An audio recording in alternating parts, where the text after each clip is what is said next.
자, 그러면 지난주에 하던 거 이어서 보도록 합시다. 자, 뭐냐면 거리를 구하는 방법에 대한 얘기 좀 했었어요. 거리에 대한 방법. 그래서 우리가 크게 세 가지 얘기를 했었는데 한 가지는 뭐냐면 연주 시차를 통해 가지고 이제 구하더라.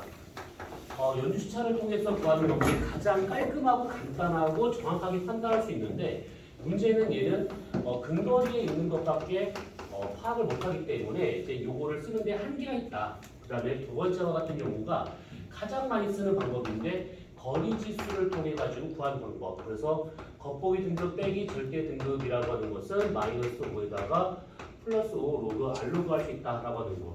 이 공식은 까먹으면 안 됩니다. 이거 계속 쓸 공식이에요, 이거는. 그 다음에 세 번째와 같은 경우에는 뭐였었냐면 셰페이드 변광성을 이용을 해가지고 이제 거리를 구하는 방법. 그래프 두 개가 나오게 될 것인데 한 개 그래프에서는 주기하고 겉보기 등급을 찾아내고 다른 한 그래프에서는 절대 등급을 구해가지고 거리수에다가 대입을 하면 되더라라고 했던 것들. 자, 그래서 이 세 가지에 대한 얘기했었고 오늘 볼 것은 네 번째입니다. 뭐냐면 성단을 통해 가지고 거리를 구할 수 있는 방법인데 이제 지금 이 제목에는 뭐라 되냐면 주결성 짝맞추기라고 되어 있을 거야. 그래서 요건 아주 간단한 방법인데 요겁니다. 만약에 내가 어느 성단을 봤어요. 성단을 봤는데 온도하고 강도가 나와 있는 이렇게 역연주결이 있습니다. 봤는데 어느 성단을 봤더니 얘네들이 어떻게 찍히냐면 이렇게 점이 찍혀 이렇게. 거기 성단에 있는 별들을 한번 A까지 찍어봤더니 이렇게 나왔대요. 그러면 지금 현재 나와 있는 이 별의 분포를 보니까 뭐랑 비슷하냐면 역연주결과 비슷해. 그래서 이 두 가지를 비교를 해가지고 딱 하나만 잡는 거야. 여기 있는 별과 그 다음에 여기 있는 별을 이렇게 한번 뭘 보는 거냐면 절대 등급을 보더라. 이렇게. 그러니까 등급 차를 본다 이 뜻입니다. 그래서 얘와 같은 경우에는 실제 성단 내에 있는 별들의 겉보기 등급과 그 다음에 온도의 관계에서 점을 찍어본 거고 그 다음에 역연주결은 우리가 주결성일 때 질량이 얼마면 온도가 얼마, 강도가 얼마 이런 것들 알기 때문에 나오는 우리가 지금 분류했던 그런 것들. 그래서 요거 있는 것이 겉보기 등급, 여기 있는 것이 절대 등급. 그러면 요 둘의 등급 차를 이용을 해가지고 똑같이 거리수에다가 대입을 하더라. 이렇게.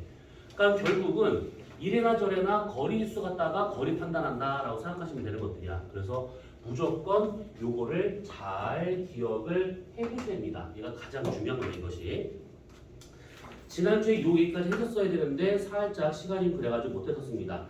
자, 그러면 우리가 복습 겸 거기 323페이지에 지금 보시면 내신 문제가 몇 개 있을 것인데 거기에서 다 풀지 말고 그것이 뭐냐 중요라고 쓰여있는 것만 지금 풀어보세요. 중요라고 쓰여있는 거 몇 개 없어요.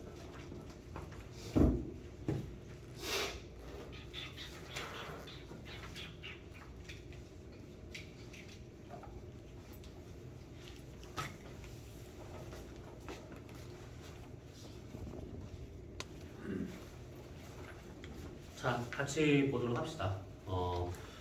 자, 우선 세 번째 문제를 보게 되면 자, 4개의 겉보기 등급과 절대 등급을 나타낸 것들이다 라고 되어 있으면 습관적으로 이제 겉보기 등급 빼기 절대 등급 요 겉절이 값을 해보는 게 가장 중요해요. 그래서 저 값이 작으면 작을수록 가까이 있는 별이구나 이런 식으로. 자, 그러면 A와 같은 경우 한번 빼보게 되면 A는 0이 나올 것이고 B는 5가 나오고 C는 마이너스 2, D는 0이 나와야겠죠. 자, 그러면 기억 B까지의 거리는 100파섹이 될 것이다 되어 있는데 거리수가 5가 나왔으니까 여기가 5가 될 것이고 넘어가면 5 그러면 10 될 것이고 10을 나눈 거니까 2가 돼야겠지. 그러면 아래 제곱이 되고 있으니까 100파섹이 되고 있다. 자, 그러면 기억 맞겠고 니은 가장 가까이 있는 거 숫자가 지금 제일 작은 거 그 거리수가 그러면 C가 지금 제일 가까이 있는 거니까 제일 작은 거니까 제일 가까이 있다. 니은 틀렸겠고 디귿 A와 D는 같은 거리에 있는 별이다. 거리수가 둘 다 0이 나오고 있으니까 같은 거리 10파섹이 있다라고 볼 수 있겠지. 이를 가장 많은 에너지를 방출하는 별이라고 하는 것은 절대 등급을 보라고 하는 거니까 숫자가 제일 작은 절대 등급 숫자가 제일 작은 B가 제일 많은 에너지를 방출하고 있다. 그럼 답은 1번이 될 겁니다. 자, 그 다음에 여섯 번째 문제. 자, 변광소 AB의 밝기를 나타낸 것들이고 맥돈 변광소의 광도 주기를 나타낸 것들이다. 자, 우선 지금 A를 보니까 이 변광주기가 눈대중을 한번 보시면 한 30일 정도가 나오고 그 다음에 B와 같은 경우는 한 15일 정도 나온 것 같아요. 이것이. 자, 그러면 기억 겉보기 밝기는 A가 더 밝을 것이라 했는데 그 변광 그래프에서 광도 이렇게 그래프에서 이 중간값을 보시면 돼요. 중간값. 그래서 겉보기 등급의 중간값을 보게 되면 A는 14.5, B는 13.5. 그러면 A가 숫자가 더 큰 거니까 어둡다. 그 다음에 니은 절대 등급은 A가 B보다 작을 것이다. 이거는 나에 나와 있는 그래프를 모른다 하더라도 쉐페이드 변광성과 같은 경우는 주기가 길면 길수록 광도가 더 커집니다. 그러니까 비례관계이기 때문에 굳이 나 그래프를 보지 않아도 알 수 있다 이 얘기죠. 그러면 A가 지금 주기가 더 길기 때문에 더 밝은 별, 그래서 등급은 더 작다. 이게 맞겠고, 이게 A가 쉐페이드고 B가 검은질 R형 변광성이다 되어 있는데 아니죠. 주기가 상당히 짧아야 돼. R형 같은 경우에는 하루 미만 나와 있기 때문에 둘 다 지금 쉐페이드형이다 라고 봐야 되는 겁니다. 그러면 답은 2번. 이게 하나밖에 안 되죠. 자, 그 다음에 7번 문제. 종족 2형에 속하고 있는 쉐페이드 변광성의 겉보기 등급. 그러면 우선 주기를 보니까 10일 정도 나오고 있고 그 다음에 중간에 겉보기 등급의 그 중간값 8등급 나오고 있고 그러면 나에서 주기 10일에 해당하고 있는 2형의 대략적인 선을 한번 그어본다 치면 마이너스 한 2등급 나오면 될 것 같습니다. 그러면 겉보기 등급은 8, 절대 등급은 마이너스 2. 그러면 지금 거리 수는 한 10 정도가 나온다라고 봐야겠죠. 그러면 거리는 1000파세 이렇게. 자, 그러면 1번은 방금 얘기했고 그 다음에 2번도 방금 얘기했네요. 자, 8번째 문제. 이렇게 이제 되어 있는 상태고 A배 광도 곡선 나타납니다. 자, 우선은 지금 둘 다 보니까 주기는 거의 비슷한데 겉보기는 좀 다르죠. A가 한 4등급 정도 나오고 있고 B는 한 6등급 나오고 있습니다. 자, 그러면 1번 옳은 겁니다. A의 변광 주기가 7일이다. 7일이 아니라 대략 보면 한 6일, 5일? 5일쯤 될 것 같지. 그래서 1번 틀렸겠고 2번 B의 절대 등급 마이너스 5등급 될 것이다. 이게 지금 그 A나 B나 둘 다 주기가 지금 같기 때문에 5일에 해당하는 걸 보게 된다고 하면 대략 한 마이너스 5등급 정도까지는 안 나올 것 같고 한 마이너스 한 3등급 정도? 요 정도 나올 것 같습니다. 그 다음에 세 번째, 광도는 A가 더 클 것이다. 둘 다 주기가 같기 때문에 같은 광도를 갖고 있어야겠죠. 그래서 3번 틀렸겠고 4번, 거리는 A가 더 가깝다. 아무래도 겉보기 등급이 주어진 상태니까 거리수에 넣어서 거리수가 작은 게 가까이 있다. 그러면 4번이 답이 돼야겠네. 그 다음에 5번, 육안으로 관찰하면 이게 겉보기 등급이죠. A가 더 어둡다. 숫자가 더 작은 거니까 더 밝게 보인다. 그러면 답은 4번이 될 거고. 자, 그 다음에 10번 문제. 이게 아까 잠깐 스치듯이 얘기했던 건데 이렇게 성당 내에 있는 별들 점을 찍어보고 옆면 주기열과 패턴이 비슷한 나온 애들의 요 거리수를 갖다 구하면 성당까지의 거리가 나오더라. 자, 옳지 않은 거 1번 우선은 맞겠고 2번 기억의 절대 등급은 2등급이 될 것이다 는 이게 왼쪽이 절대 등급이고 오른쪽이 겉보기 등급인데 Y축이 이때 오른쪽에 나오는 겉보기 등급은 주황색 점 찍혀있구나. 주황색이 모르겠구나. 그 기억이라고 쓰여있는 성단의 주기열성이라고 했었을 때 오른쪽 Y축 겉보기 등급을 보는 것이고 표준 주기열성이라고 되어 있는 거기는 절대 등급 왼쪽에 나와 있는 것을 보면 되는 것들입니다. 근데 어쨌든 간에 숫자가 똑같은 거니까 2번이 우선 될 것 같고 3번 거리수는 5가 될 것이다. 자, 우선은 기억이라고 되어 있는 성단의 주기열성의 겉보기 등급을 보니까 대략 한 7 정도 나오고 있고 그 다음에 표준 주기열성의 같은 온도에 해당하는 주기열성의 절대 등급을 보니까 한 2등급 나오고 있고 그러면 거리수 5 맞겠지? 이거 말로 해도 되지? 선생님 그러니까 이 주기열성을 저희가 봐서 이 소감 그런 것 때문에 줄어드니까 밑으로 내려오는 거예요. 아니 얘는 그러니까 이 형태로 본다고 치면 이게 우리가 알고 있는 일반적인 주기열성이 되고 있는 것인데 얘네들이 알고 있는 주기열성보다 좀 더 멀리 있는 것처럼 보인다. 그러니까 어둡게 보인다. 이렇게 생각하면 되는 것들이야. 그러니까 관측 때문에 그렇게 내려온 것처럼 보이는. 그렇지. 그러니까 겉보기 등급이다 이 얘기죠. 그러면 3번과 같은 경우에는 거리수는 5가 되고 있는 거 그러겠고요. 4번 지우들 거리가 10파셋보다 가까운 거리에 있다가 아니지. 이거는 누가 봐도 겉보기 등급이 절대보다 큰 상황입니다. 그러면 얘는 18색보다 멀리 있는 거구나. 그러면 반대로 생각한다 치면 이 성단이 18색보다 가까이 있다. 그럼 여기 점이 찍혀있죠. 이렇게. 자, 5번. 니은이 클수록 성단까지의 거리는 멀 것이다. 그렇습니다. 그럼 답은 4번이다. 이렇게 가야겠죠. 자, 그 다음에 12번 문제. 플레이하드스 성단의 색 등급도, 그냥 H활도입니다. 이게 참 신기한 게 원과정에서는 H활도라고 이름 써서 2과정 들어가면 색 등급도라고 굳이 한글로 씁니다. 자, 나는 M13 성단의 구상 성단의 색 등급도를 나타낸 것들이다. 자, 우선은 가와 나 중 성단 나이가 많은 것 누굴까? 우선은 구상 성단이 나이가 훨씬 더 많아야 됩니다. 그리고 얘가 우리 은하 어디에 분포하는가를 따져보게 되면 주로 팽대부, 구상성단과 같은 경우는 팽대부 많이 분포하고 있고 또 어디에 분포한다 했지? 해일로. 그래서 구상성단과 같은 경우는 늙은 별의 집단이다 라고 보면 될 것 같아요. 그 성단을 구성하고 있는 별들이 주로 오른쪽에 많이 분포하고 있다. H할 때 오른쪽 많이 분포하고 있고 상계성단은 왼쪽 오른쪽 골고루 많이 분포하고 있기 때문에 평균적인 별의 온도를 따지면 상계성단이 좀 더 높게 나타난다. 이런 것들이죠. 자, 그래서 요거는 나이가 많은 것을 고르라 라고 한다 치면 얘네들이 점 찍혀있는 형태를 보면 이거를 나이를 구별할 수 있는 것들이죠. 요렇게 있다 치면 지금 가는 여기에만 점이 찍히고 있으니까 주결성으로만 존재하고 애들이고 나와 같은 경우에는 지금 여기에 주결성이 찍혀있기도 하고 여기서 뻗쳐나가고 있는 이런 형태가 다 나오고 있습니다. 그러면 여기 있던 별들이 진화해서 가고 있는 경로가 좀 눈에 보이는 정도니까 아무래도 나가 더 나이가 많은 거구나 이렇게 볼 수가 있는 겁니다. 그리고 다른 말로 하나 더 얘기해보자면 지금 노란색 점 찍혀있는 이 상계성단과 같은 경우는 전향점이 어디 있을까요? 전향점이 뭘까요? 그것도 물어봐야겠지? 네.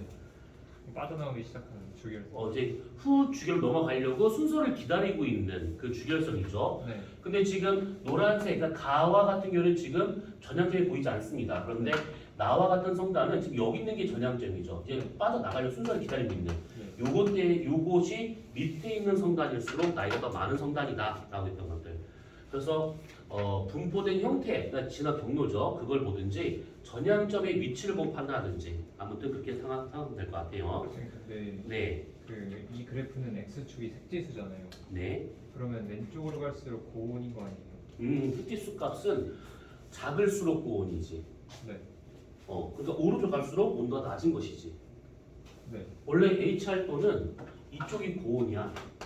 원래 O, B와 파이가 키스니. 아, 자, 13번 문제. 산계 구상의 색 등급도를 나타낸 것들이다. 자, 가가 산계고 나가 구상이고, 자, 기억.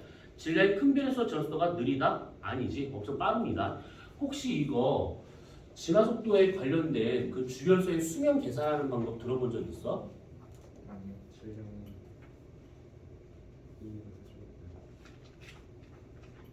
그러니까 원과정에서 배워봤어?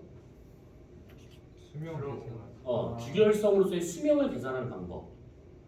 뭐 광도는 뭐 질량이 2의 3승배, 2의 4승배에 비례하고 있다. 그 다음에 주결성의 수명으로서는 질량이 1의 3승배에 반비례하고 있다. 그런 거. 그래서 이제 아무튼 그래서 질량이 클수록 주결성의 수명은 좀 짧아진다. 이렇게 보시면 돼요. 그거는 이제 진화속도가 빨라서 그런 것인데 질량이 크면 내부 온도 압력이 높기 때문에 행동함을 훨씬 더 빨리 할 수밖에 없다. 이 얘기지.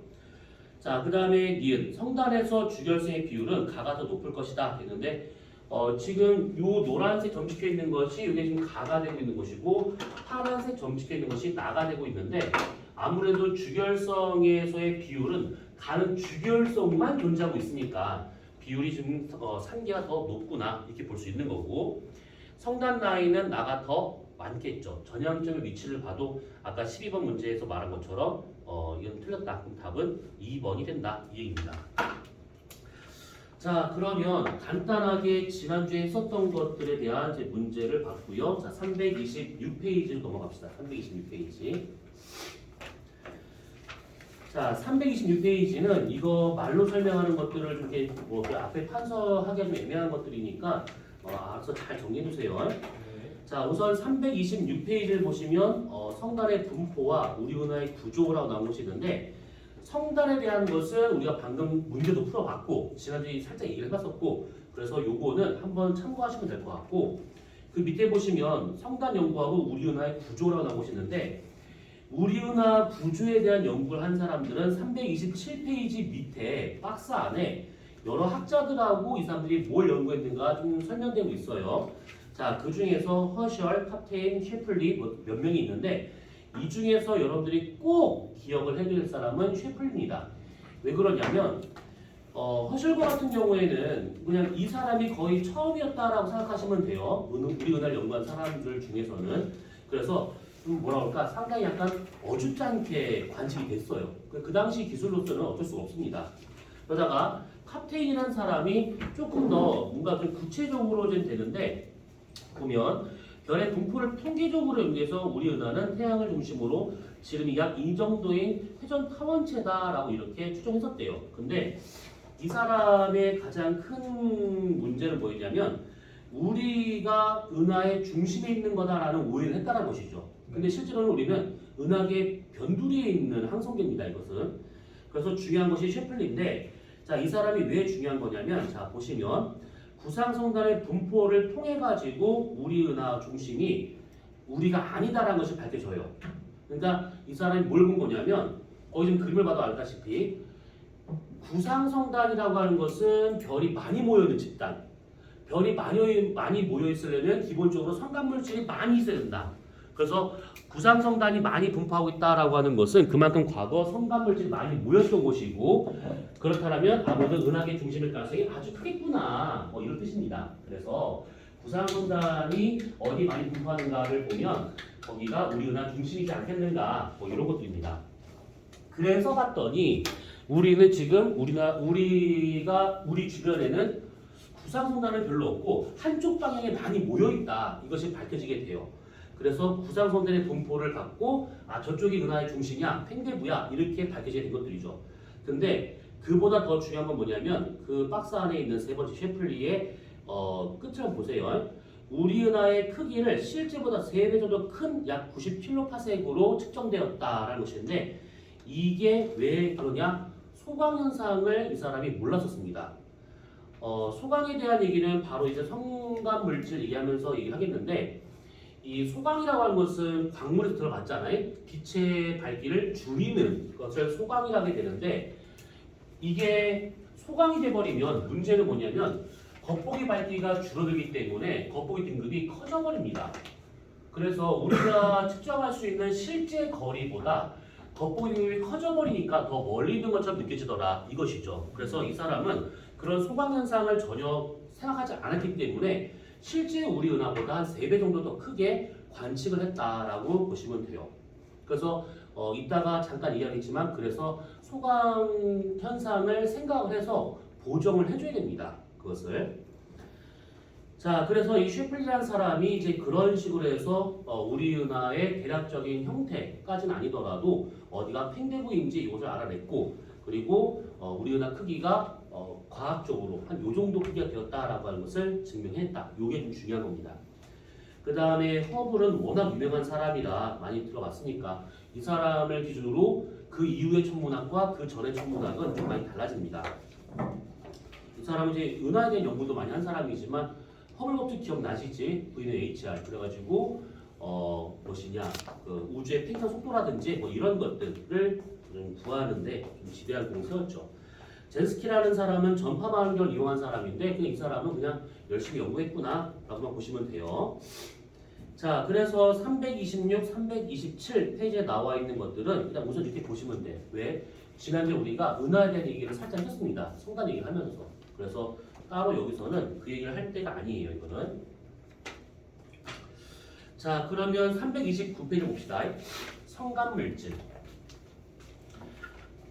자, 성간물질 그러면 진짜로 성간물질 그러니까 뭐냐면 먼지와 같은 그런 것들을 이제 성간물질이라게 되는 것이고 그 다음에 일부는 이제 성간기체란 말도 있어요. 근데 물질과 기체는 당연히 먼지와 같은 것들을 물질, 그 다음에 기체는 수소와 헬륨 같은 것들이라고 보시면 돼요. 자, 그러면 거기 성간물질과 같은 경우에 지금 대략적인 모양이 나오고 있는데 성간물질은 우선은 가장 안쪽에 암석 부스러기, 규산염 이런 거라든지 아니면 탄소 알갱이들 이런 것도 들어가 있습니다. 그거의 주변이 얼음으로 둘러싸여 있는 그런 먼지 입자라고 보시면 되는데 이 형태를 갖고 요걸 볼 수가 있어요. 자, 요 안쪽이 요렇게 여기가 지금 뭐 예를 들어서 뭐 탄소라든지 규산염으로 되어 있는 그런 먼지 알갱이라고 가정해보고 그 다음에 요 주변이 이렇게 얼음으로 되어 있는 이런 상태다라고 하면 가정해보죠. 이런 식으로. 자, 그러면 이렇게 있는 상태에서 관측자인 내가 여기에 이렇게 서 있대. 이렇게. 그러면 이때 저 멀리서 빛이 이렇게 올 것인데 이런 성간물질이 많이 분포한다고 쳐졌을 때 만약에 빛이 여기로 부딪히면 내가 볼 때는 뒤에서 오는 별빛을 웬만하면 다 막고 있습니다. 그래서 이렇게 입자 중심부의 빛이 만약에 들어와서 막아버리려면 내 입장에서는 빛의 밝기가 줄어든 거기 때문에 소광이 나타난다 라고 보시면 돼요. 소광. 그 다음에 또 이런 경우도 있어요. 빛이 만약에 얼음층을 통과한다. 그러면 여기 와가지고 얘네들이 산란과 반사가 이루어질 것인데 뭐 엄밀히 말하면 불절이지. 근데 왔을 때 여기서 단파인 애들은 막 튕겨 나가서 다른 쪽으로 막 나갑니다. 근데 장파인 애들은 쑥쑥쑥 지나가서 나한테 올 수 있기 때문에 이렇게 성간물질을 지나서 나한테 어떤 빛이 온다. 그러면 뒤에 있는 별에 단파는 다 걸러내고 장파만 우리한테 오는 것처럼 보이게 돼요. 이런 식으로. 내가 관측할 때는 장파밖에 안 보인다. 근데 만약에 관측자가 여기 서 있으면 또 이게 달라지겠죠. 빛이 와서 여기 산란반사돼서 단파만 이 사람한테 오기 때문에 이 사람이 여기를 볼 때는 오히려 파장이 짧은 빛들로만 구성되는 것처럼 보입니다. 그래서 별빛과 얘하고 내가 같은 선상에 있으면 소광현상이 나타나게 되고 장파만 나한테 들어온다라고 보시면 되고 만약에 별과 얘하고 내가 이렇게 삐딱하게 일직선이 아닌 삐딱하게 놓여있다. 그러면 이런 식으로 단파인 빛들이 나한테 들어온다라고 보시면 돼요. 그냥 사투를 벌이시네. 사투를 벌이죠. 아유. 이 에어컨 진짜 더 뒤지겠네 진짜.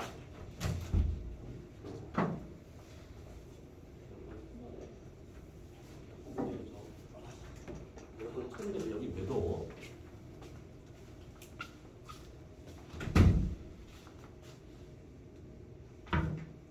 열렸는데. 와, 쪄 죽겠다. 에어컨의 세기를 높이는 게 어떨까요? 바깥 되게 시원한데?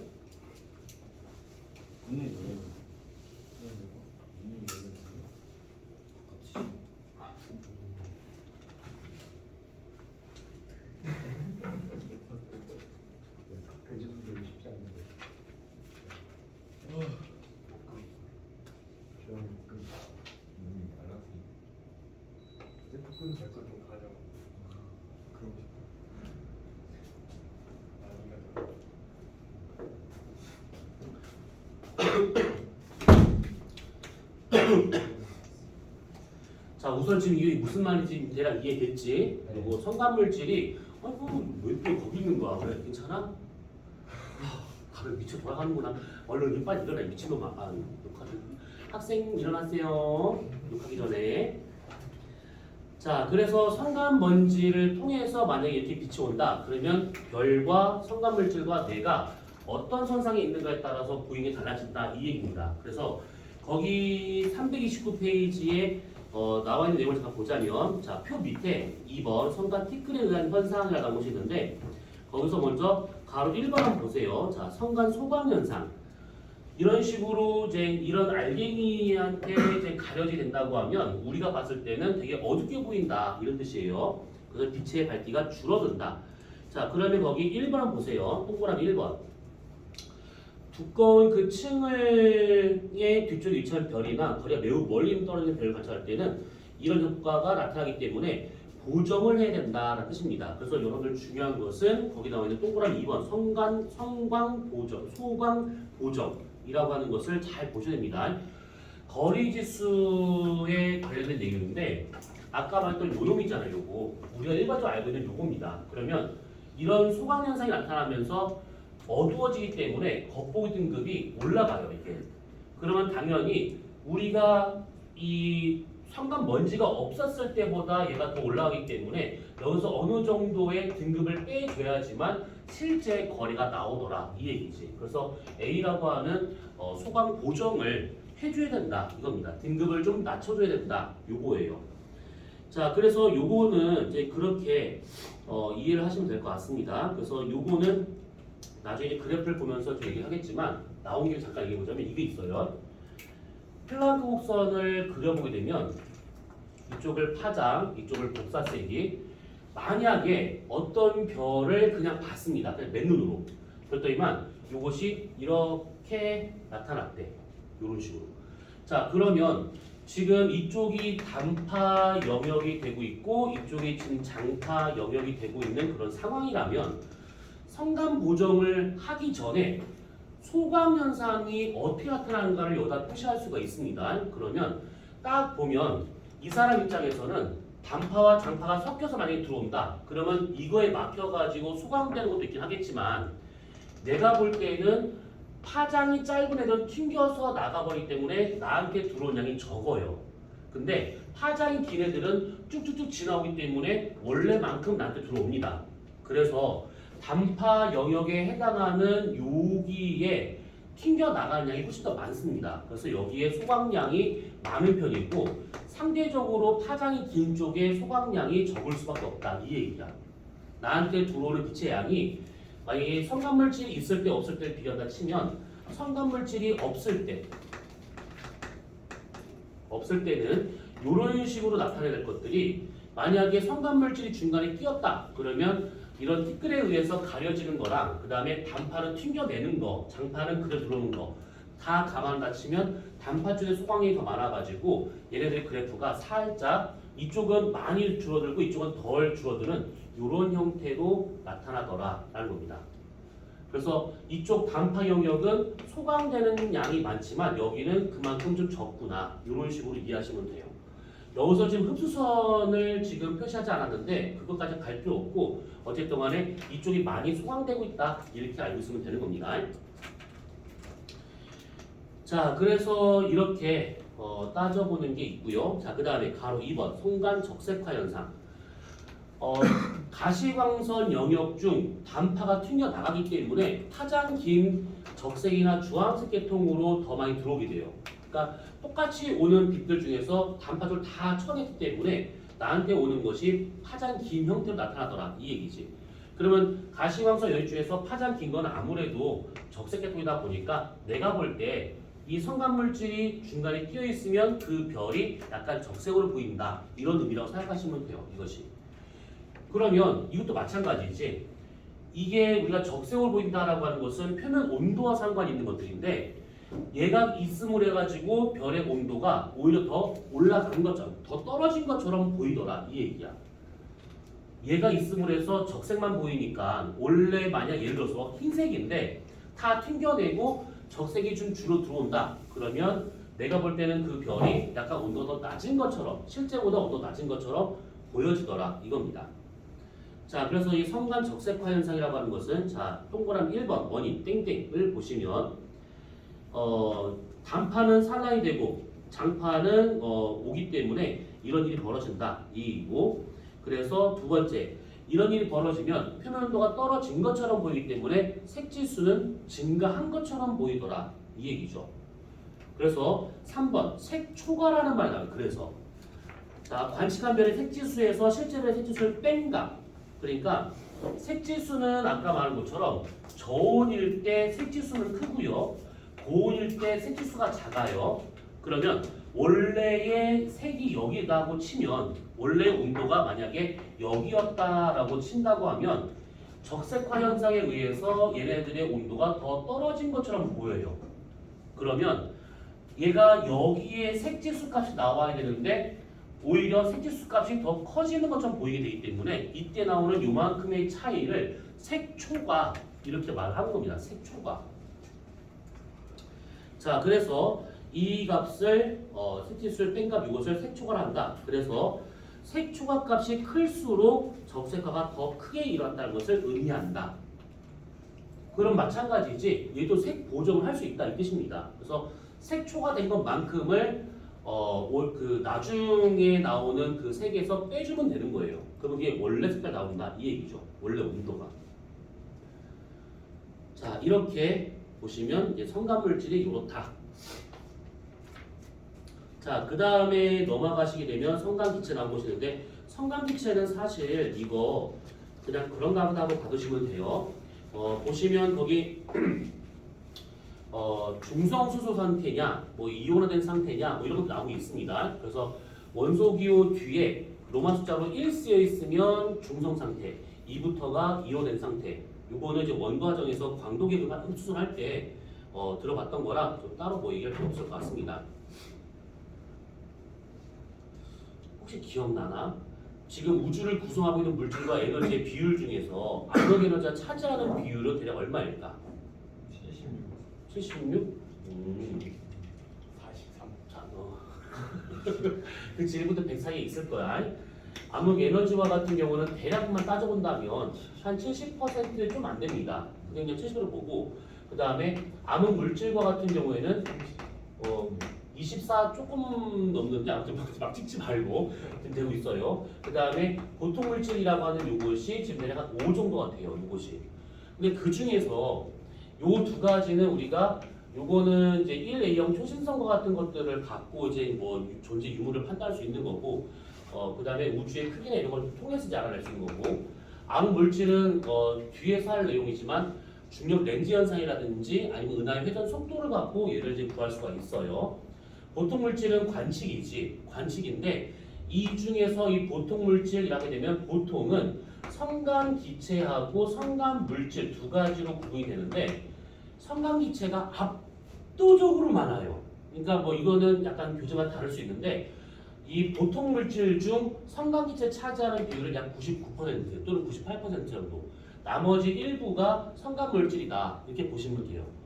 그러면 여기서 만약에 이렇게 말하면 틀리지. 우주의 99%는 성간기체다. 이거 말이 안 되는 것이지. 전체 5% 중 그 중에 대부분이 성간기체, 수소나 헬륨이다. 이런 의미야. 그리고 기체 중에서 수소하고 헬륨 중에서도 당연히 수소가 좀 더 많습니다. 현재로서는 이게. 근데 예전에 그런 광고를 한번 보고 정말 깜짝 놀랐는데 나는 혼자 영화관을 자주 갔었거든. 뭐 지금은 뭐 갈 이유가 없어. 왜 그냥 넷플릭스 더 재밌거든. 너네 공부하냐 모르겠지만. 근데 현대자동차 광고가 막 나오는 거야. 우주의 75%. 아니 그게 아니었어. 우주의 99%가 수소로 되어 있다고. 요걸 갖고 나오는 거야. 그리고 나는 보면서 진짜 너무 황당했다 진짜. 어떻게 우주가 수소가 99%면 우주 탐사 한번 한다고 로켓 쏘잖아? 그러면 우리 2차 빅뱅이 일어나는 얘기죠. 무슨 말 같지 않은 소리야. 그러니까 이 문과생들이 어디선가 주워 들었는데 뭔지를 모르고 그냥 쓰는 그런 것 같아. 아무튼 그렇습니다.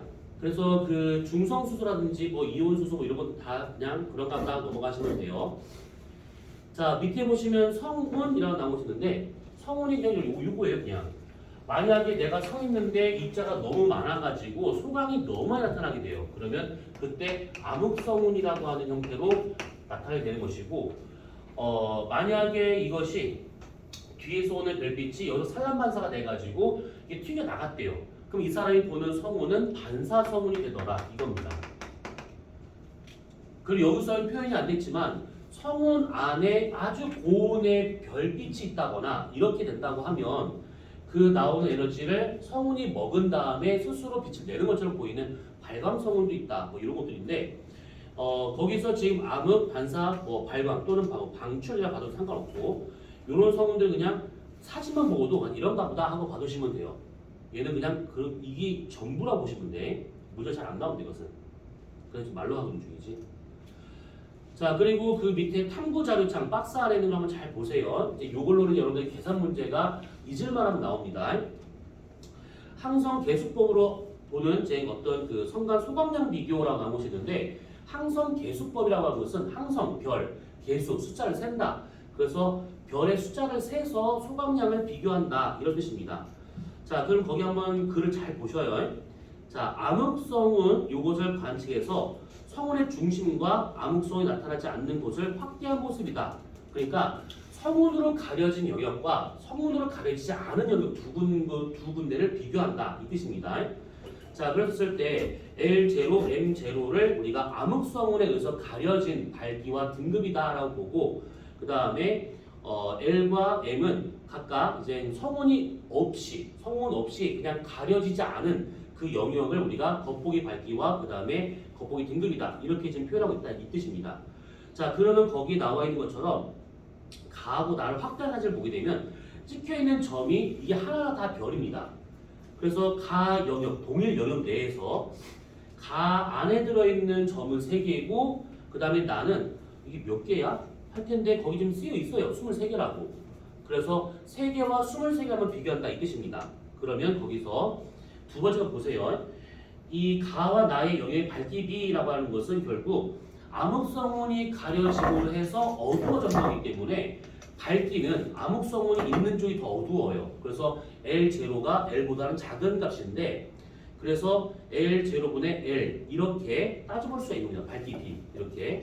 그러면 결국은 이 밝기라고 하는 것은 별의 개수에 비례하고 있는 값이기 때문에 비례하는 값이기 때문에 개수 B라고 봐도 상관이 없다 이 뜻이에요. 말로 해도 충분하죠 이거. 그래서 거기 나와 있는 것처럼 개수 B 그래서 가려진 거에 의한 별의 개수 분의 가려지지 않은 거의 별의 개수를 하게 되면 거기서 약 7.7 정도가 나온다 이거예요. 그래서 그 놈을 그대로 포글슨 방정식에다가 집어넣으시면 되는 겁니다. 거기 나와 있는 M0-M이 2.5 로그 L0분의 L 이렇게 되는 요것이 포글슨 방정식인데 요거는 그때 우리가 그냥 쉽게 넘어갔던 부분입니다. 그래서 여기다가 그대로 밝기 B L0분의 L이라고 하는 것을 7.7을 그대로 넣어가지고 구하시면 되더라. 그러면 소각량이 이 정도가 되고 있다라고 볼 수 있는 겁니다. 소각량이. 그러면 다른 말로 뭐냐? 암흑성운이 가려진 거하고 암흑성운이 가려지지 않은 거하고 서로를 비교를 해가지고 이만큼의 등급 정도의 차이가 발생하고 있다는 뜻이죠. 뭔 말인지 이해돼 이거? 2.2라는 요 숫자는 그냥 나온 숫자가 아니고 가려진 영역과 가려지지 않은 영역의 등급 차를 말하고 이것이 등급 차. 네. 그러면 이게 조금 더 넓게 본다면 어디 갔어? 요거라고 볼 수 있는 요거. 소각 보정값이라고 봐도 상관없습니다. 그래서 이런 식으로 해서 성감 보정값을 구해가지고 실제 여기가 얼마만큼의 거래가 되는지를 비교할 수 있더라 이겁니다. 이해됐을까? 선생님 근데 그 별마다 절대 등급이 다르잖아요. 그렇지. 그게 다른 것이지. 절대등 다르고 운도 다르고 다 달라. 그런데 여기서는 어차피 같은 성단내에 있는 거기 때문에 그냥 비슷한 거다라고 가정을 하고 좀 보는 겁니다.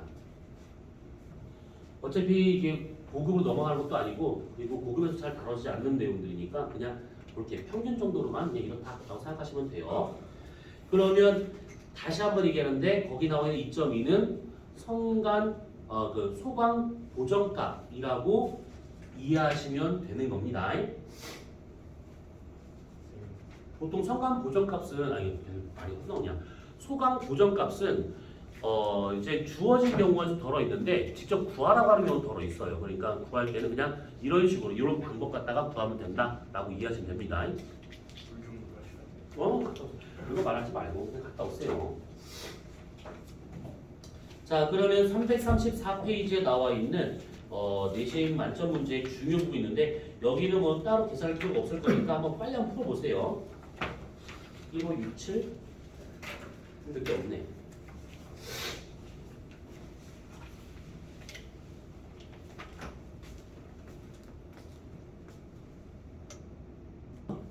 요즘 그림이 아이유 나오나 아이가 뭐 하는데? 아이유 영화 나왔어? 희기로 나오는 축구 한국에 이름이 뭐라고? 드림이요. 드림? 그 몬트지거 감독이 그래? 평이 막 재밌대 그게?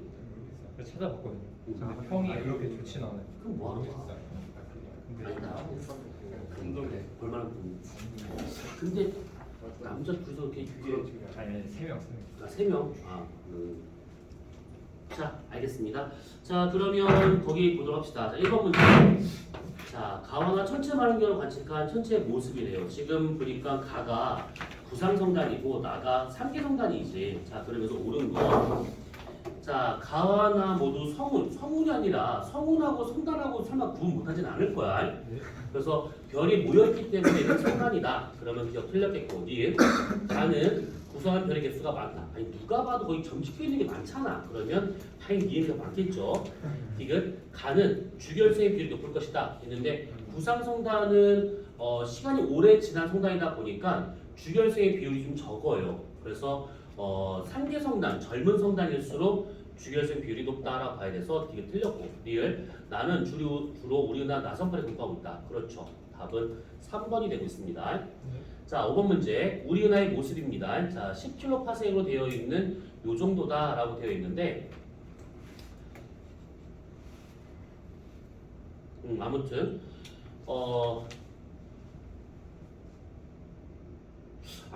자, 옳지 않은 것은 자, 우리 은하 중심의 막대 모양 구조가 보이죠. 그래서 우리 은하는 분류상 허블의 분류상 막대 나선 은하다라고 분류하고 있어요. 근데 한 15년, 20년 전에는 이게 발견되기 전에는 우리 은하가 그 나선 은하인 걸로 알고 있었기 때문에 은하의 분류상 정상 나선 은하라고 이제 했었습니다. 이것이. 근데 이제 중심에 막대가 있다는 것을 이제 알게 되고 난 다음에 학자들 일부가 정상 나선 은하에서 정상을 빼고 막대 나선 은하에 정상을 붙이자. 그래서 정상 막대 나선 은하를 하자 이렇게 한 적이 있었었는데 우리가 정상일 이유는 없습니다. 우리가 비정상이고 외계인들에서는 걔네들이 정상이 우리가 비정상일 수 있으니까 정상인가를 붙일 이유가 있나 근데 아무튼 그래서 1번 맞겠고 2번 A 부분엔 상계성단 그치 나선팔이니까 그러겠고 세 번째 B, D 중에서 D의 별들이 많이 밀집되어 있을 것이다. D는 지금 은하면이기 때문에 거기보다는 팽개부인 B에 훨씬 더 많이 모여 있을 거다라고 봐야 돼서 답은 이제 3번이 될 겁니다. 나머지 4번 부분은 한번 읽어보시면 될 것 같고요. 자, 그 다음에 6번 문제를 보자. 자, 우리 은하 구조 알아내기 위한 여러 학자들의 그 모양인데 이름을 굳이 우리가 할 필요는 없습니다. 이름을 외울 필요는 없는데 보통 이제 모양만 딱 봐도 누가 더 구체적으로 이제 연구를 했는가 좀 나오잖아요. 그래서 순서상 가나다 요 순서로 해가지고 연구되었겠구나 이렇게 알 수 있다는 얘기죠. 가가 우리는 은하계 중심에 있다.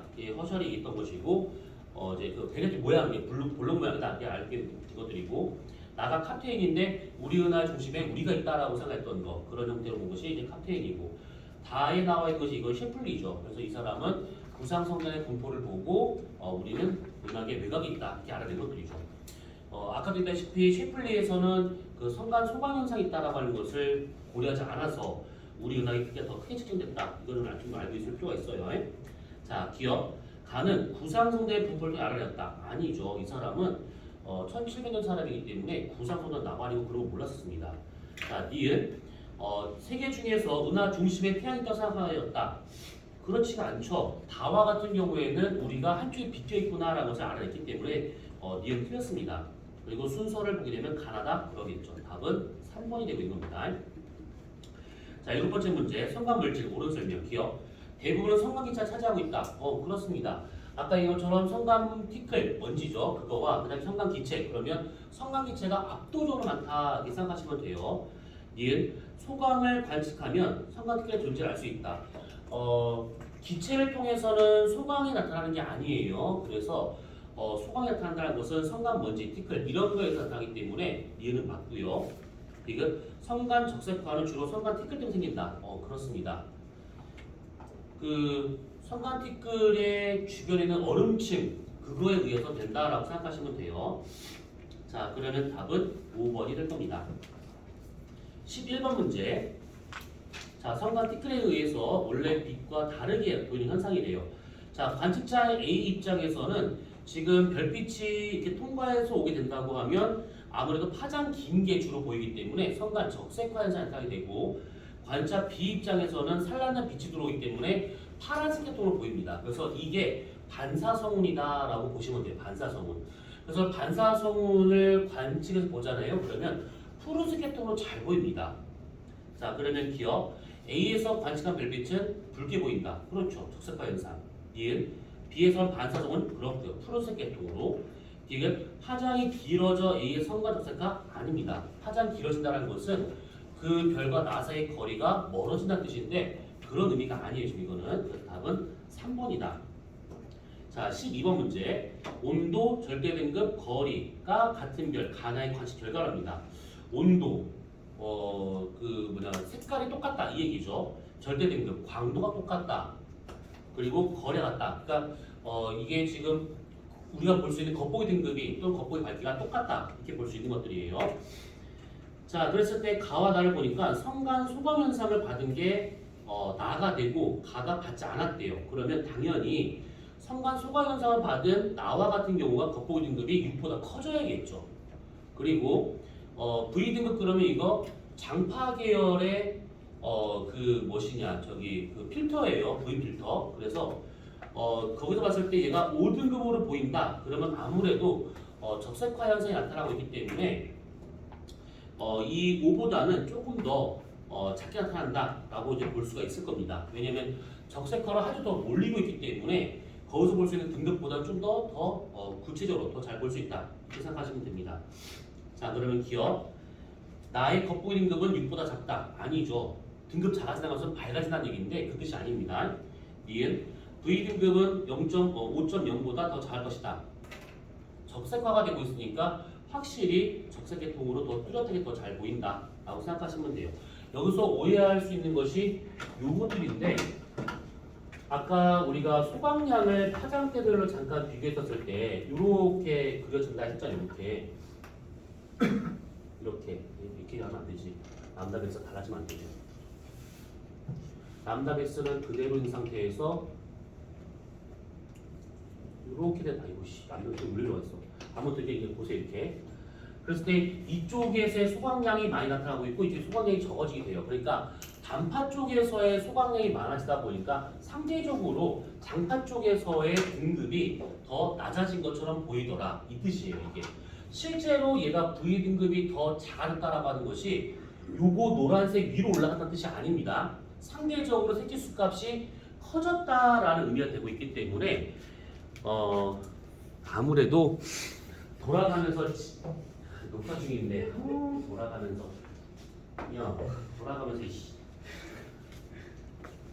또 얘 멀쩡하네 또 저거 전염됐어. 이게 진짜 재미지네. 코로나에 자, 아무튼 그래서 니은은 만들게 되는 겁니다. 상대적이다라고 생각하셔야 되거든요. 자, 그 다음에 디귿 관측된 색지수는 나가 더 클 것이다. 아무래도 그럴 수밖에 없겠죠. 그 다음에 거리수는 나가 더 작다. 나가 더 멀리 있는 좀 보여요. 거리수 값이 더 큰 것처럼 보인다. 그래서 A만큼의 소강 보정을 해준다 했던 거 답은 3번이 되고 있습니다. 자, 16번 문제. 여러 종류의 성운의 모습이래요. 요거는 많이 다뤄지는 그런 사진들이니까 좀 눈에 익어냅니다. 근데 굳이 눈에 익지 않는다 하더라도 딱 보는 순간 알 수 있어. 다는 깜깜하잖아요. 별빛을 맡고 있습니다. 암흑성운이죠. 그 다음에 가는 뭔가 희끄무리하게 보여요. 성운의 밀도가 작다 보니까 별빛을 산란 반사시키는 게 훨씬 더 많습니다. 그래서 가가 반사성운.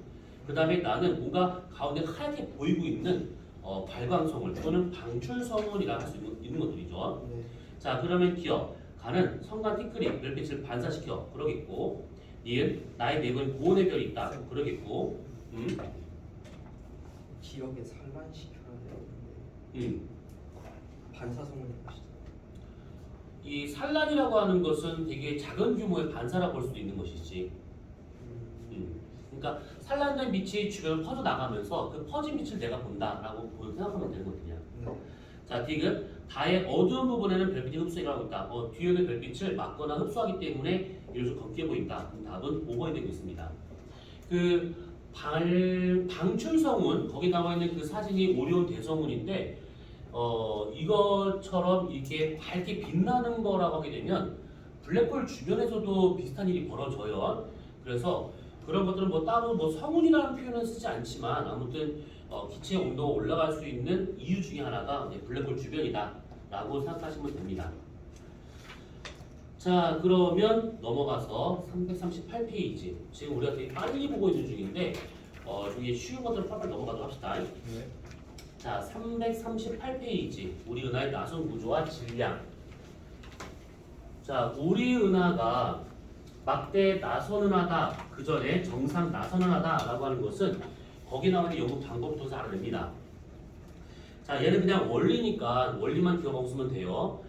21cm에 해당하고 있는 수소 전파선을 보고 알아낸 것들이에요. 자, 무슨 말이냐면 거기 한번 그림을 잘 보시면 양성자하고 전자의 스핀 방향이 서로 반대가 되면 중성 상태가 되고 있는 상태죠. 근데 그 스핀 방향이 서로 같은 방향으로 될 때가 생겨요. 그러면 이때가 약간 들뜬 상태, 그러니까 약간 에너지를 먹은 상태다라고 볼 수 있는 것들이죠. 그러면 그 상태에서 다시 원래의 중성 상태로 떨어지면 일정의 에너지를 방출하게 되는데 그 에너지가 되게 작다 보니까 21cm 정도에 해당하는 장파의 영역으로 에너지가 방출된다라고 보시면 돼요. 이게 왜 중요한 거냐면 파가 길다 보니까 단파는 멀리 오다가 어떤 그 산란 반사가 쉽게 될 수 있는 파인데 얘처럼 파장이 길면 그런 거 없이 그냥 쑥 지나옵니다. 그래서 우리 은하 건너편, 그러니까 팽개부 건너편에 있는 구조까지도 우리가 알 수 있는 게 바로 이거예요. 그래서 여기서 중요한 것은 뭐냐? 21cm 전파라고 하는 이런 것들은 주로 중성수소에서 방출되고 있다. 이렇게 보시면 되고 중성수소에서 주로 방출되고 있다라고 하는 것들은 결국은 뭐냐면 얘네들이 많이 모여있는 곳이 성간물질이 많이 모여있는 곳이다 라고 볼 수가 있는 것들이에요. 그러니까 내가 만약에 우리 은하를 옆에서 오면 이렇게 팽대부가 이 가운데 있어요. 팽대부가 내가 지금 여기 서가지고 이쪽을 봐요. 근데 문제는 뭐냐면 얘를 확 벌리잖아요. 이렇게 확 벌리게 되면 우리 은하의 은하면을 따라서 여기에 성간물질이 많아요. 성간물질이. 왜냐하면 여기에서 성간물질이 많다라고 하는 것은 지금도 별을 여기서 만들고 있기 때문에 그 별의 재료인 성간물질이 아직도 많이 분포하고 있다. 이렇게 지금 따져볼 수 있는 것들이지. 그러면 내가 여기 서 있는 상태에서 이쪽을 바라본다 치면 여기는 이 성간물질들에 의해 가지고 여기서 오는 별빛이 다 막혀버리게 되기 때문에 안 보입니다. 그러다 보니 파장 긴 뭔가가 필요한데 그게 지금 얘기하고 있는 21cm 전파가 되고 있더라. 이 놈이죠. 그것이 쑥쑥쑥 지나서 나한테 와요. 그래서 얘가 많이 오는 영역과 적게 오는 영역을 보고 아 저쪽에 성간물질이 많이 있구나 저쪽에 좀 적게 있구나 이런 것들을 보고 판단하더라 이겁니다. 그러니까 굳이 우리가 그럴 수는 없겠지만 올라가서 이렇게 은하계를 위에서 볼 수가 없잖아요. 옆에서 봐야 되기 때문에 이런 중성수소 상태 H1의 양을 보고 어디에 얘가 많이 분포하는가 적게 분포하는가 이것을 보고 우리 은하의 구조를 대략 알아내었다 이 뜻입니다. 그래서 얘 같은 경우에 거기 밑에 보시면 그림 두 개 나온 것이 있을 것인데 보시면 왼쪽 그림 자, 이 전파로 알아낸 나선판의 구조 그래서 이게 뭘까 싶을 것인데 이런 그림으로 그냥 알려고 하지 말고 오른쪽에 나와 있는 그 그림대로 우리 은하 중심부에 막대가 있는 나선 은하구나 이런 식으로 알고 있으면 되는 겁니다. 그러니까 얘는 연구 방법이기 때문에 이걸로 문제가 나오는 게 아니에요. 요걸 갖고 뭐가 나온 거냐면 340페이지에 나와 있는 내용이 나와요. 이걸 갖고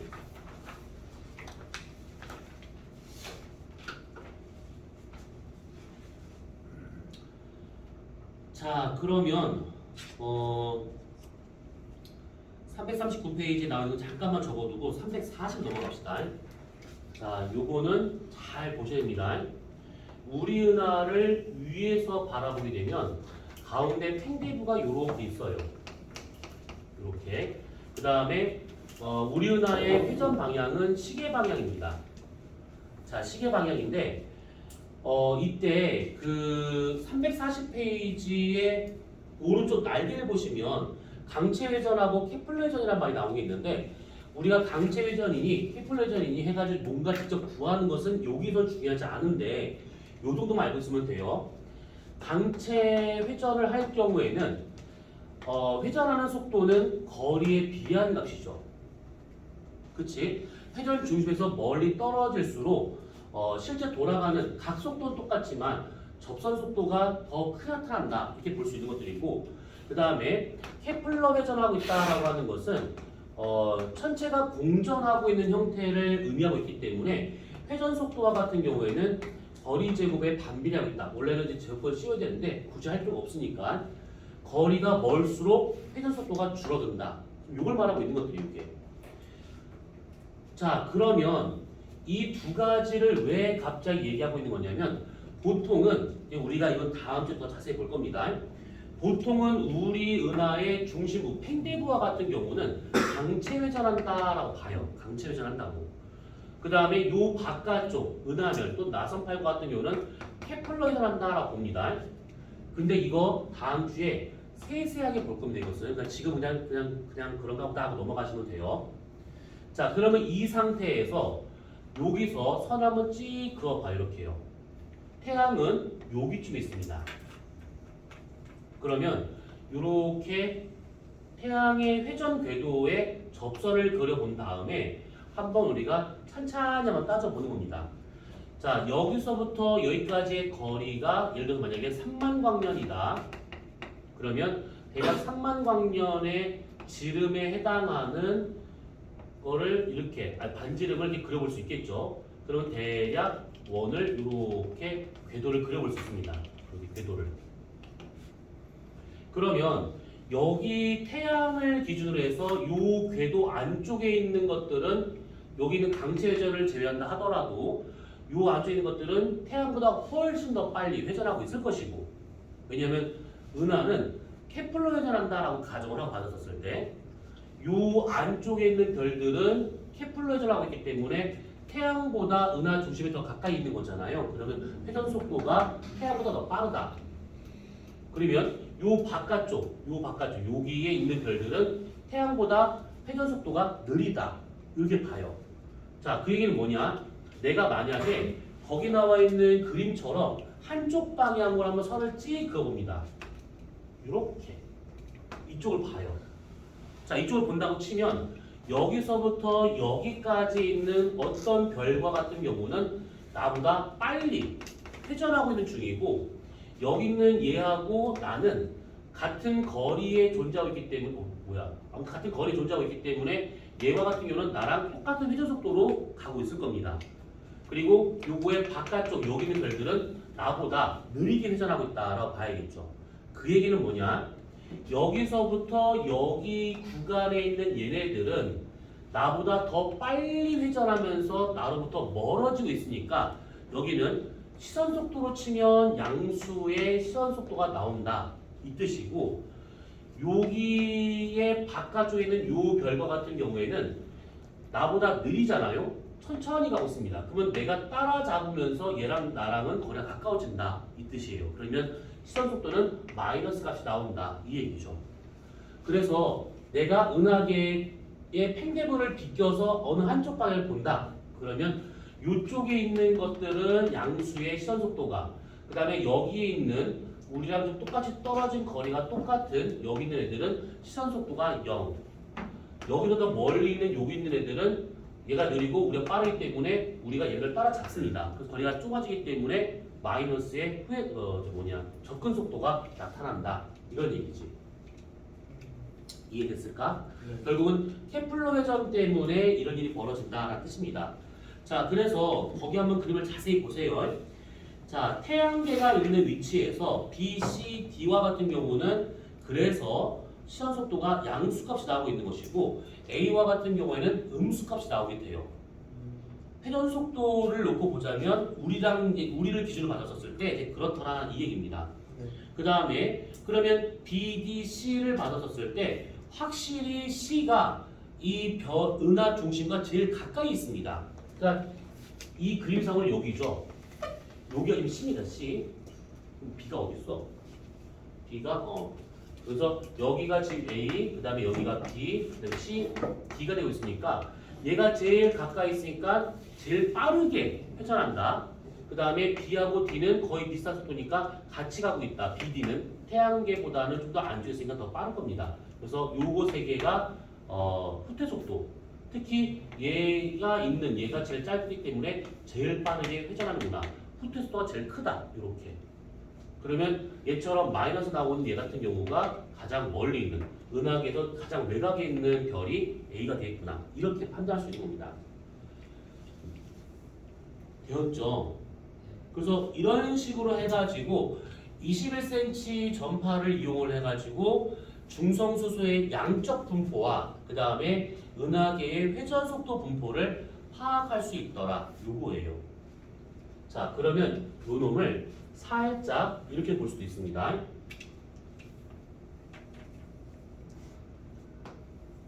자, 여기 가운데가 태양이고 여기가 은하 중심 방향, 팽대부 방향이다라고 한번 가정합시다. 그러니까 요거예요, 요거. 요걸 좀 확대해서 이제 본 겁니다. 자, 그랬을 때 우리 태양의 회전 속도를 예를 들어서 만약에 요렇게 이 정도로 한번 봅시다. 원래는 곡선으로 이제 회전하고 있는 것인데 회전 속도를 비교하기 위해서 지금 접선을 좀 그린 거거든요.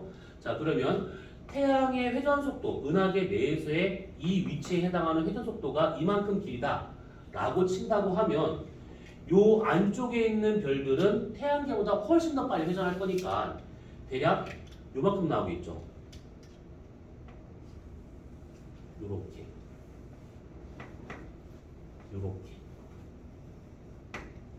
뭔 말인지 이해됐을까 이거? 네. 그러니까 팽대부 쪽에 그 태양계 기준으로 요 팽대부와 태양계 안쪽에 있는 그러니까 여기에 있는 별과 같은 경우는 우리보다 회전 속도가 더 빠르다 이 뜻이에요. 그래서 태양계 회전 속도가 이만큼이면 1, 2, 4분면의 애들은 우리보다 더 빠르게 회전하고 있다 이렇게. 그러면 3, 4분면에 있는 애들은 이 팽대부에서 떨어진 거리가 태양계보다 더 멀리 있다 보니까 속도가 더 느려야 됩니다. 이렇게. 그렇죠. 이런 분포 나오게 돼요. 자, 그렇다면 내가 지금 태양계에 있는 나로서는 내가 움직이기가 안 보입니다. 그러면 이때 1, 2, 3, 4분면에 있는 각각의 별과 태양과의 거리 변화를 보자면 확실히 얘가 빠르고 내가 그가 느리기 때문에 여기 있는 별이 태양을 따라잡기 시작할 거예요. 그러면 시선 속도로 친다고 그러면 접근을 하고 있는 상황이기 때문에 마이너스의 시선 속도가 나오겠구나 이렇게 볼 수 있는 거죠. 들으세요. 중요한 거 이거. 그래서 1, 4분면에 있는 이 별들은 나보다 회전 속도가 더 빠르고 그 다음에 나로 가까이 접근하고 있기 때문에 이 여기 있는 별과 같은 경우는 마이너스의 시선 속도가 나온다 이 뜻이에요. 그러면 청색편이가 되고 있다 이 얘기죠. 2, 4분면의 애들은 나보다 더 빨리 가버립니다. 그럼 여기서는 후퇴가 되고 있기 때문에 여기서는 플러스의 시선 속도가 나타난다 이렇게 봐야겠죠. 그러면 3, 4분면은 얘는 느린데 내가 더 빨라요. 그럼 얘를 따라잡겠죠. 네. 그래서 마이너스의 시선 속도가 여기 있는 애를 우리를 못 따라잡습니다. 플러스의 시선 속도가 그래서 마플 이런 식으로 나타나게 돼요. 이런 식으로. 그래서 이 그림하고 좀 구분해서 보셔야 됩니다. 여기 있는 그림은 내가 팽대부를 비껴서 한쪽 방향을 받았을 때 별의 분포에 따른 속도, 시선 속도 분포를 나타내고 있는 것들이고 얘는 태양계 주변에서의 어떤 시선 속도 분포를 이렇게 표현할 수 있더라 이겁니다. 그러면 여기에 Y축이나 X축에 있는 별들과 같은 경우에는 나랑 지금 똑같이 가고 있는 상황이기 때문에 여기서는 시선 속도가 나타나지 않아요. 그래서 축에 있는 별들은 시선 속도가 0이 되겠구나 이렇게 이해하시면 되는 겁니다. 됐을까? 네. 그래서 요렇게 1, 2, 3, 4분면에서 요렇게 나타난다라는 겁니다. 자, 영주씨 여기서 은하좌표계 들어봤지? 은하좌표계 요게 좀 기준이지. 그러면 이쪽으로 잴까? 이쪽으로 잴까? 시계 방향으로 은하의 좌표값을 재고 있어요. 이게 무슨 말이냐면 너는 아마 은하좌표에다가 아마 이게 표시가 될 겁니다. 이게 무슨 말이냐면 요 선을 팽대부 은하 중심 방향을 0으로 잡고 한 바퀴 삥 돌아서 재는 각 360도라고 보시면 돼요. 이게.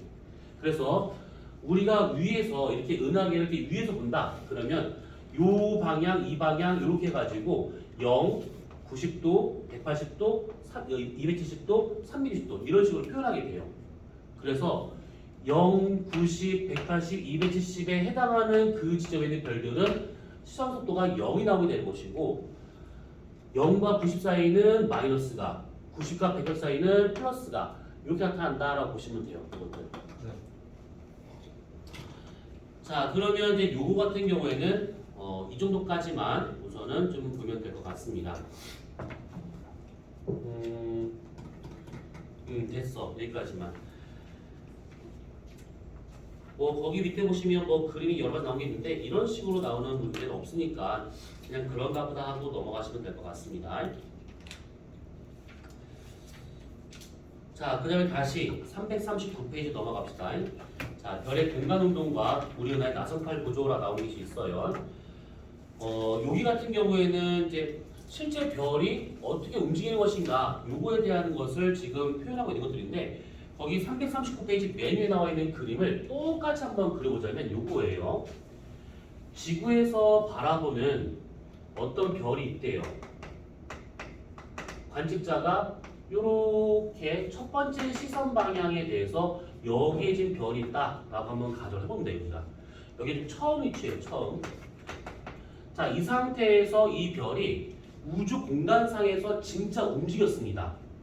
그래서 어디로 갔는가 봤더니만 이렇게 가가지고 여기에 왔다라고 보는 거예요. 이게 지금 나중의 위치입니다. 그래서 거기 나와 있는 그림을 한번 똑같이 그려보자면 요게 지금 되고 있는 것인데 그랬었을 때 여기서부터 여기까지 이 별이 얼마만큼 빠르게 갔는가 얼마만큼 실제로 공간상에서 빨리 갔는가를 말하는 요 놈을 공간속도라고 얘기를 해요. 공간속도 또는 뭐 실제 속도라고 봐도 상관없습니다. 그러면 이 공간속도 어떻게 보여주느냐? 처음 위치에서 나중 위치를 갔잖아요. 그러면 이 나중 위치에서 처음 시선 방향에다가 직각인 선을 하나 딱 내려봐요. 이렇게. 그러면 직각선각이 나옵니다. 그래졌을 때 여기 나와 있는 요 선 길이와 이 선 길이만 안다면 빛변 길이 구하는 건 금방이다. 이 얘기죠. 자, 그래서 처음 위치에서 나중 위치로 가졌을 때 요 방향 처음 시선 방향으로 해서 뒤로 물러난 것만큼 보이는 요 속도를 많이 얘기했었던 시선 속도. 그 다음에 내가 볼 때는 이게 천구면이 될 것인데 천구면에서 요 점에서 이 점으로 간 것처럼 보여요. 천구면이 만약에 구면이다라고 가정한다 치면 접선 방향으로 간 것처럼 보이기 때문에 이 속도를 접선 속도라고 이렇게 이걸 붙입니다. 그러면 두 가지만 구하면 공간 속도가 금방이죠. 이거 제곱 더하기 이거 제곱에 루트만 씌우면 되는 겁니다. 근데 이거 구하는 문제 거의 안 나와요. 그걸 구하는 게 목적이 아닙니다. 접선 속도하고 시선 속도 구하는 것인데 시선 속도야 뻔히 알다시피 마이너스냐 플러스냐 뭐 파장 변화를 갖다 구하는 거니까 됐고 접선 속도는 상수가 정해져 있어요. 얘는 4.74 μr이라고 하는 요 공식을 구할 수가 있습니다. 자, 여기서 이제 요런 것도 나오게 되는데 이게 지금 각각 다 뭐냐면 여기서부터 처음 위치 요만큼의 거리를 우리가 r이라 친다 그러면 나중 위치까지 내가 봤을 때는 이 정도의 각으로 간 것처럼 보여요. 그래서 이것을 고유운동이라 하게 되고 그때 기호를 쓸 때는 그냥 뮤라고 씁니다. 얘네들은 워낙 작게 움직이기 때문에 해마다 몇 초밖에 안 가요. 그래서 요거하고 거리를 통해서 상수고의 곱으로 이 접선 속도를 구한다 이겁니다.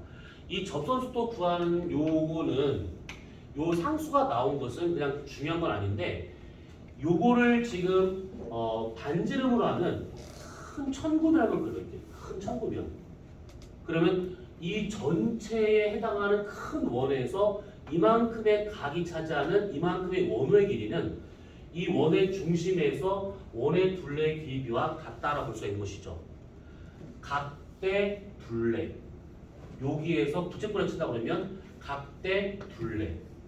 그래서 그런 식으로 비례식 갖다가 구하게 되면 여기 앞에 4.74라고 하는 상수가 나오더라 이겁니다. 구하는 방법은 중요하지 않고 저 공식은 꼭 기억을 해두시면 돼요. 얘네들은. 자, 그러면 시선 속도든 접선 속도든 공간 속도든 간에 그냥 이 정도까지만 보기로 하고요. 시간이 다 된 관계로 요거에 관련된 내용은 다음에 더 보기로 하고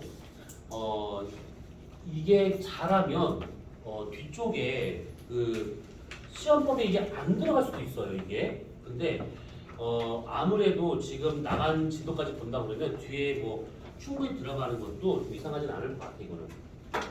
근데 우선은 들어간다 생각하고 지금 우선 좀 보는 겁니다.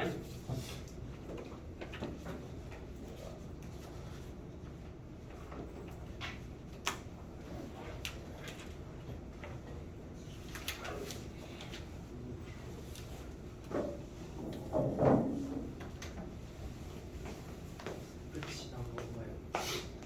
끝이 났네요. 예. 잠깐 맞다. 귀찮아 진짜. 강민창, 네. 김규민, 없어요. 김주환, 김태형. 내가 빼는 것 같은데. 김태형 끊었어요. 박상우, 네.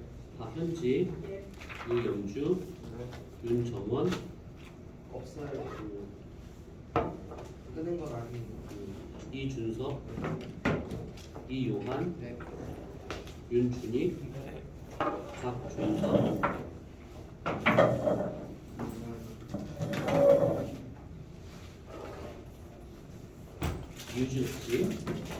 이유준 없지, 민경석, 네.